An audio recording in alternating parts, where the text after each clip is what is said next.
name is Kathy, and today I'll begin the talk on the wish dream.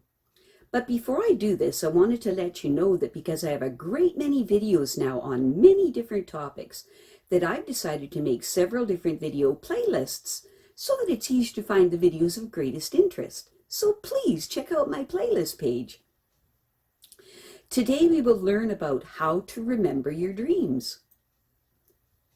First off, don't ever let anyone convince you that remembering your dreams comes naturally and that there is something wrong with you if you find it difficult. Just like interpreting dreams, it's a learned skill, a discipline that takes patience, practice, and reliable information to guide you along. As you know from my first video on dream analysis, that dreams only occur during REM sleep, which is only part of a normal 90-minute sleep cycle. So the longer the time lapses between REM sleep and your waking up, the harder it will be to recapture what you experienced while you slept. Now, there is a way to help control your dream time that we'll go into later. Right now, just understand that if you have been having trouble remembering your dreams, you're not alone, and you can get better at it. The only props you need are paper, a pencil, and an alarm clock. I'll explain the reason for the alarm clock a little later in this discussion, but keep all of these items within easy reach of your bed. The first step is to ask your higher power and your spiritual guides to help you to remember your dreams.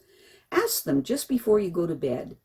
As an example, you might say something like this: I call on my higher power and my spirit guides to attend me and bring me peaceful sleep and blessed dreams that will remain in my consciousness when I wake, so that I may learn and grow from them. Blessed be. As you settle into your pillow, let your mind relax along with your body. There is a lot of advice out there concerning dreams where they tell you to clear your mind. Let it go blank. This is often much easier said than done. The best way to approach this issue is to put your mind to work in a positive, productive way that will be relaxing and beneficial to your entire body at the same time. Close your eyes, take a few long cleansing breaths, and let all your mental attention focus on your feet. Picture a pure white light, alive with protective energy, slowly encircling them. A band of sacred purple light and a brilliant band of healing green light swirl within the white light, enveloping your feet, warming them, cleansing and relaxing them, penetrating them to unwind all those knots of tensions from each tendon and each muscle. This tri-colored glow then begins spreading up your ankles, calves, thighs, comforting, blessing, restoring, and protecting through your pelvic area, up to your spine, into each organ, your lungs, your heart, cleansing your blood so that it flows red and free and rich with life, onto your arms, your wrists, each finger one at a time, unwinding, relieving, healing across your shoulders and up through your neck, white, purple, and green working their magic, turning tension to ease, lightness to release, on up to the top of your head, still protecting and restoring, until you are completely cloaked in this brilliant tri-colored radiance. Your body relaxed, your mind not blank at all, but filled with the quiet, peaceful joy of being healthy and perfect, falling asleep in perfect love and safety.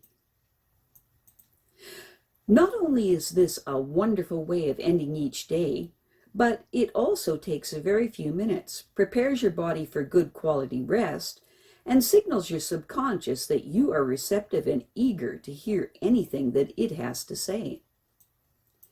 If you wake up during the night with a dream in your mind, get in the habit of reaching for your notepad and pen immediately and quickly writing down whatever highlights and important symbols or people you remember to help trigger your memory in the morning.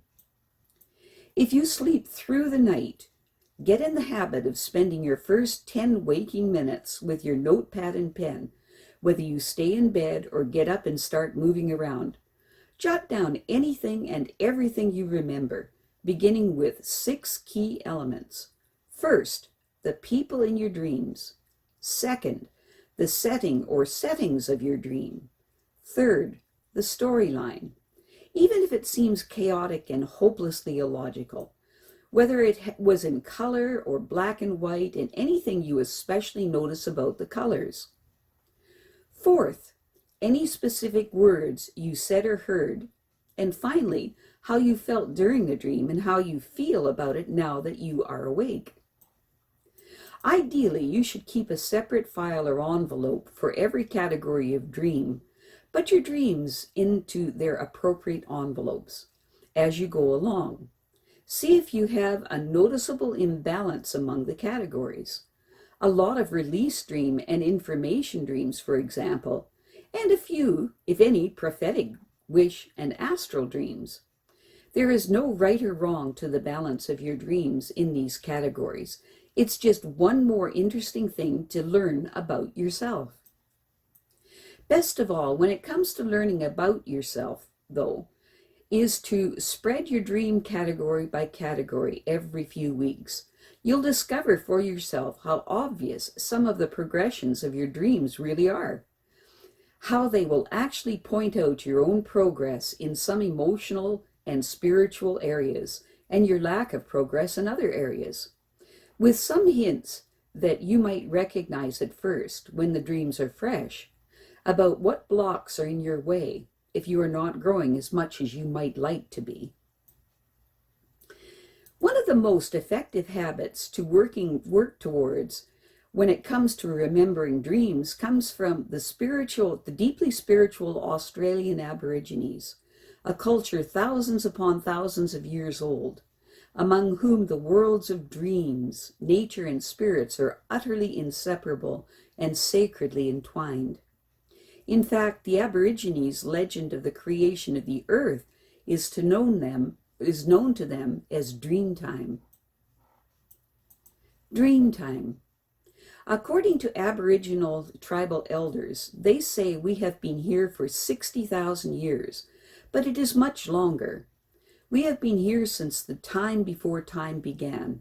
We have come directly out of the dream time of the great creative ancestors. Dreamtime was the beginning, the time before time began, when the Aborigines' great spirit ancestors emerged from beneath the earth and traveled through its surface, bestowing it with its physical form and its laws before returning to their underground dwelling places and becoming part of the earth itself. These spirit ancestors were part human and also resembled animals and plants. The rainbow serpent, for example, was an ancestral spirit in the form of a huge snake who, when it rose to the earth's surface, slithered through the world, creating rivers and valleys with its long, massive, winding body. There was Bila, the sun woman, whose fire lit the world, who was destroyed by 2 lizard-like men called Kudna and Mudda. Frightened by the sudden darkness they brought about, Kudna and Mudna began throwing boomerangs into the sky in all directions, trying to bring back the light. Finally, Kudna threw the boomerang into the eastern sky, and a brilliant ball of fire appeared, rolling its low way across the sky until it disappeared again beyond the western horizon. The day and night were created, and when a plant or animal broke one of the very loving, humane laws of the ancestral spirits, it was punished by being turned into stone, and these stones became the earth's mountains. To keep their spirits aligned with those of their ancestors, many Aboriginal tribes honor a dreamtime ritual of their own, taught to them from childhood, in which they set their body clocks to wake up shortly before sunrise and then fall briefly back to sleep before they are awake for the day.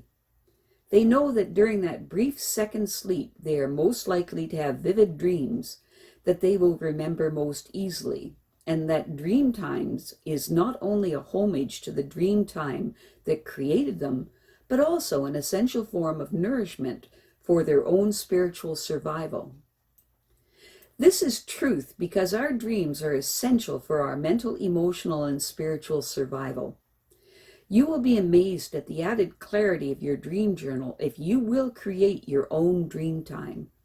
All it takes is setting your alarm clock to go off 15 minutes before you need to wake up, and then letting yourself doze for that added quarter of an hour. You will experience REM sleep with going into that non-REM sleeping in which your memories of so many dreams become frayed or lost.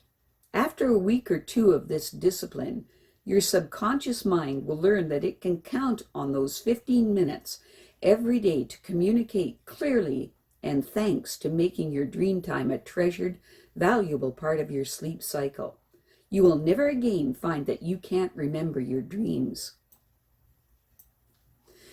I have a great many videos now on many different topics, and so I've decided to make several different video playlists so that it's easy to find the videos of greatest interest. So please check out my playlist page. Well, that's it for now. To stay up to date with my latest videos, make sure to subscribe to this free YouTube channel by clicking the red subscribe button right below this video. Take care.